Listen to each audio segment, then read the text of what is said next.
जय श्री कृष्णा। राधे राधे। जय श्री कृष्णा। हिंदू धर्म की वह कहानी जिसे जानना बहुत ज़रूरी है। हर कोई यह जानने का प्रयास करता है कि हिंदू धर्म की शुरुआत कैसे हुई और क्या है इसका क्रमबद्ध इतिहास। बहुत से लोग पुराण कथाएं पढ़कर हमेशा भ्रम में रहते हैं और सोचते हैं कि आखिर पहले कौन हुआ और बाद में कौन। उत्पत्ति का मूल जानना और फिर क्रमश विकास, उत्थान और पतन को जानना जरूरी है। ग्रंथों में इतिहास को क्रमबद्ध न लिखकर काव्यमय और होच पोच लिखा गया है, इसलिए वह हमारी समझ में नहीं आता। हिंदू इतिहास की संपूर्ण जानकारी के लिए हम इन कहानियों को जानते हैं। हिंदू मानते हैं कि समय सीधा ही चलता है। सीधे चलने वाले समय में जीवन और घटनाओं का चक्कर चलता रहता है। समय के साथ घटनाओं में दोहराव होता है और फिर घटनाएं नई होती हैं। लेकिन समय की अवधारणा हिंदू धर्म में अन्य धर्मों की अपेक्षा बहुत अलग है। प्राचीन काल से ही हिंदू मानते आए हैं कि हमारी धरती का समय अन्य ग्रहों और नक्षत्रों के समय से भिन्न है। जैसे 365 दिन में धरती का एक वर्ष होता है, तो धरती के मान से 365 दिन में देवताओं का एक दिव्य वर्ष होता है। हिंदू काल अवधारणा सीधी होने के साथ चक्रीय भी है। चक्रीय इस मायने में कि दिन के बाद रात और रात के बाद दिन होता है, तो यह चक्रीय है। लेकिन इसका यह मतलब नहीं कि कल वाला दिन ही आज का दिन है और आज वाला कल जैसे ही घटनाएं घटेंगी। राम तो कई हुए, लेकिन हर त्रेता युग में अलग अलग हुए और उनकी कहानी भी अलग अलग है। पहले त्रेता युग के राम का दशरथ नंदन राम से कोई लेना देना नहीं है। यह तो ब्रह्मा, विष्णु और शिव ही तय करते हैं कि किस युग में कौन राम होगा और कौन रावण और कौन कृष्ण होगा और कौन कंस। ब्रह्मा, विष्णु और महेश के ऊपर जो ताकत है उसे कहते हैं काल ब्रह्मा। यह काल ही तय करता है कि कौन ब्रह्मा होगा और कौन विष्णु। उसने कई विष्णु पैदा कर दिए और कई अन्य धरतियों पर।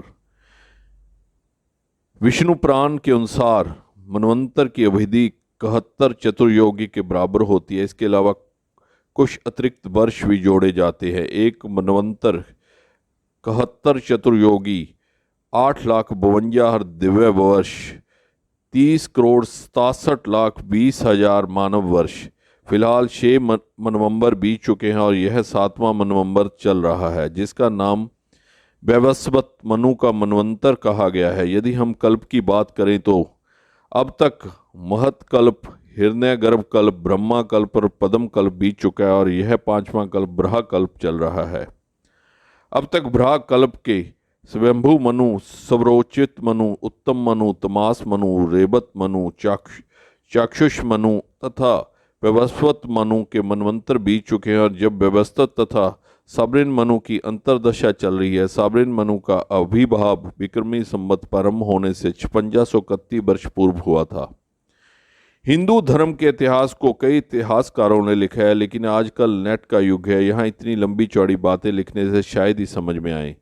मोटी मोटी किताबें पढ़ने की किसे फुर्सत। हिंदू धर्म के प्राचीन इतिहास को किसी मानव की उत्पत्ति से जोड़कर नहीं देखा जा सकता। जैसा कि दूसरे धर्मों में आदम से इतिहास की शुरुआत होती है और फिर क्रमश मूसा, ईसा और मोहम्मद तक समाप्त हो जाती है, जबकि हिंदू धर्मानुसार मनुष्य पहली बार नहीं जन्मा तथा उसका अस्तित्व कई बार मिट गया और हर बार उसकी उत्पत्ति किसी एक माध्यम से नहीं हुई। कभी उसको रचा गया तो कभी वह क्रम विकास के माध्यम से जन्मा। इसलिए हमने पुराणों में से कुछ ऐसी कहानियां छांटी हैं जो आपको क्रमशः इतिहास की रोचक जानकारी देंगी।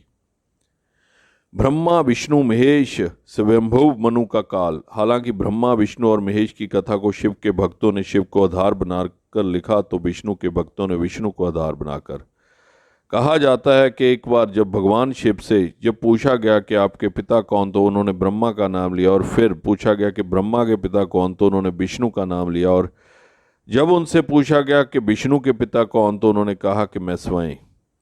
जब सब कुछ प्रलय के कारण नष्ट हो गया तो धरती लाखों वर्ष तक अंधकार में रही। फिर सूखी धरती पर जला वृष्टि हुई और यह धरती पूर्ण रूप से जल से भर गई। संपूर्ण धरती जलमग्न हो गई। जल में भगवान विष्णु की उत्पत्ति हुई। जब उन्होंने आंखें खोली तो नेत्रों से सूर्य की और हृदय से चंद्रमा की उत्पत्ति हुई।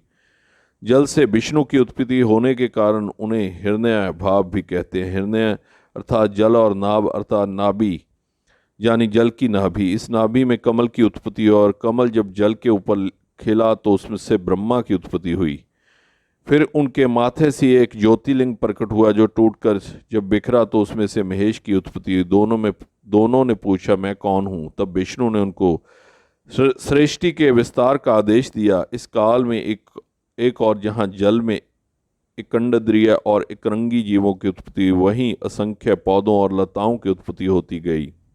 इसी तरह मेरू पर्वत से जब कुछ जल हटा तो यही एक इंद्रिय जीव वहाँ फैलकर तरह तरह के रूप धरने लगे। ये जीवन क्रम विकास के क्रम में शामिल हो गए। यह सब ब्रह्मा की घोर तपस्या और अथक प्रयास से संभव हुआ। तब ब्रह्मा ने एक ऐसे जीव की उत्पत्ति करने की सोची जो अन्य जलचर, थलचर और नभचर जीवों की अपेक्षा अधिक बुद्धिमान हो, अर्थात खुद ब्रह्मा की तरह हो। यह सोचकर उन्होंने पहले 4 सनत कुमारों को जन्म दिया, लेकिन वे कुछ नहीं कर पाए और वे चारों भी ब्रह्मा की तरह तपस्या में लीन हो गए। तब ब्रह्मा ने 10 मानस पुत्रों को उत्पन्न किया। विशिष्ट, कृति, फुलय, पुलस्त्य, अंगिरा, अत्रि और मृचा आदि, और उनसे कहा कि आप मानव जीवन की उत्पत्ति करें, उनको शिक्षा दें और परमेश्वर का मार्ग बताएं। बहुत काल तक जब ये ऋषि तपस्या में ही लीन रहे तो यह देखकर स्वयं ब्रह्मा ने मानव रूप में स्वयंभू मनु और स्त्री रूप में शातरूपा को जन्म दिया। उन्होंने तब उन दोनों से मानव जाति के विस्तार का आदेश दिया और कहा कि आप सभी धर्म सम्मत वेदवाणी का ज्ञान दें। वेद ईश्वर की वाणी है। इस वाणी को सर्वप्रथम 4 क्रमशः ऋषियों से सुना। एक अग्नि, दूसरा वायु, तीसरा अंगिरा और चौथा आदित्य है। परंपरागत रूप से इस ज्ञान को स्वयंभू मनु ने अपने कुल के लोगों को सुनाया, फिर सबरोच, फिर ओतमी, फिर तामस मनु, फिर रैवत और फिर चक्षुष मनु ने इस ज्ञान को अपने कुल और समाज के लोगों को सुनाया। बाद में इस ज्ञान को वैवस्वत मनु ने अपने पुत्रों को दिया। इस तरह परंपरा से प्राप्त यह ज्ञान श्री कृष्ण तक पहुंचा। हिंदू धर्म की शुरुआत की कहानी में सबसे पहले ब्रह्मा और उनके पुत्रों की कहानी का अधिक महत्व है, और उसके बाद विष्णु और महेश के शिष्यों और भक्तों की कहानी का अधिक महत्व है। महेश ने ब्रह्मा के पुत्र दक्ष की बेटी सती से विवाह किया और विष्णु ने ब्रह्मा के पुत्र भृगु की बेटी लक्ष्मी से विवाह किया। इस तरह ब्रह्मा, विष्णु और महेश ने संपूर्ण धरती पर देव, दैत्य, दानव, राक्षस, मानव, किन्नर, वानर, नाग, मल आदि हजारों तरह के जीवों की रचना की। उल्लेखनीय है कि स्वयंभू मनु ने कुल में भगवान ऋषि बदेव हुए। ऋषि बदेव स्वयंभू मनु से 5वीं पीढ़ी में इस क्रम में हुए। स्वयंभू मनु, प्रियव्रत, अग्निनश, नाभि और फिर ऋषभ। ऋषि बदेव ने प्रजा को जीवन के विवाह हेतु असी, मत्स्य, कृष्ण, वाणिज्य, विद्या, शिल्प आदि की शिक्षा दी। इनका नंदा व सुनंदा से विवाह हुआ। इनके भरत व बाहुबली आदि 100 पुत्र हुए। भरत के नाम पर ही इस अजना भखंड का नाम भारतवर्ष रखा गया। यही है भारत की कहानी, यही है हिंदू धर्म की कहानी। आगे आपको और भी कहानियाँ सुनाएंगे, रोज सुनाते रहेंगे। जय श्री कृष्ण, जय श्री भगवान।